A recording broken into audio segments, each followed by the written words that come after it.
Hi friends, ಎಲ್ರಿಗೂ ನಮಸ್ತೆ. ನಾನು ಒಂದು ಡೈಲಿ ವ್ಲಾಗ್ಸ್ ಮಾಡೋಣ ಅಂತ ಒಂದು ಸಣ್ಣ ಪ್ರಯತ್ನ ಮಾಡಿದ್ದೆ. ಪ್ರಯಾಗ್ರಾಜಿಂದ ಕಾಶಿಗೆ ಬಂದು ಅಲ್ಲೇ ಯಾವುದೋ ಒಂದು ಹೋಟ್ಲಲ್ಲಿ ಒಂದು ತಿಂಡಿ ಮಾಡಿಕೊಂಡು ತಿರ್ಗಾ ಮತ್ತೆ ಅಲ್ಲಿಂದ ಗಾಡಿ ಪಾರ್ಕಿಂಗ್ ಮಾಡಬೇಕು ಒಂದು ಕಡೆ ಅಂತ ಅಂದರು. ಗಾಡಿ ಪಾರ್ಕ್ ಮಾಡಿಬಿಟ್ಟು ಅಲ್ಲೊಬ್ಬರು ಗೈಡ್ ಸಿಕ್ಕರು. ಅವ್ರನ್ನ ಕುಂಡಿಸ್ಕೊಂಡು ಗಾಡಿಗೆ ಅವ್ರನ್ನೂ ಜೊತೆಲಿ ಕರ್ಕೊಂಡೋಗಿ ಗಾಡಿನ ಒಂದು ಸೇಫ್ಟಿಯಾಗಿ ಪಾರ್ಕಿಂಗ್ ಜಾಗದಲ್ಲಿ ಪಾರ್ಕಿಂಗ್ ಮಾಡಿಬಿಟ್ಟು ಅಲ್ಲೇ ಇರೋವಂಥ ಎಲೆಕ್ಟ್ರಿಕಲ್ ರಿಕ್ಷಾದಲ್ಲಿ ಘಾಟ್ಗೆ ಹೋಗೋಣ ಅಂತ ಹೋದೋ. ಘಾಟ್ ಅಂತ ಅಂದರೆ ಗಂಗಾ ಸ್ನಾನ, ಗಂಗಾ ನದಿ ಹತ್ರ ಹೋಗೋಣ ಅಂತ ಹೊರಟು.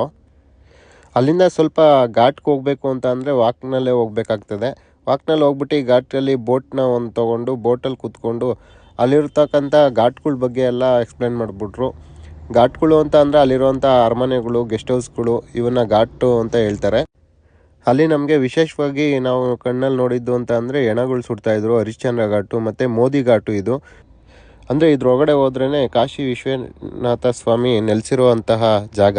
ನಾವು ಕೂಡ ಒಳಗಡೆ ಹೋಗಿ ಸ್ವಾಮಿ ದರ್ಶನ ಮಾಡಿಕೊಂಡು ಈಚೆ ಬಂದ ಮೇಲೆ ಕಾರ್ ಹತ್ರ ಬಂದು ಯಾಕೋ ಹೊಟ್ಟೆ ಹಸಿತಾಯಿತು ಅಂತ ಅಂದ್ಬಿಟ್ಟು ಅಲ್ಲೇ ಒಂದು ಕಡೆ ಸೈಡ್ಗೆ ಹಾಕಿ ಅಡುಗೆ ಮಾಡ್ಕೊಳ್ಳೋದಕ್ಕೆ ಶುರು ಮಾಡ್ದೋ.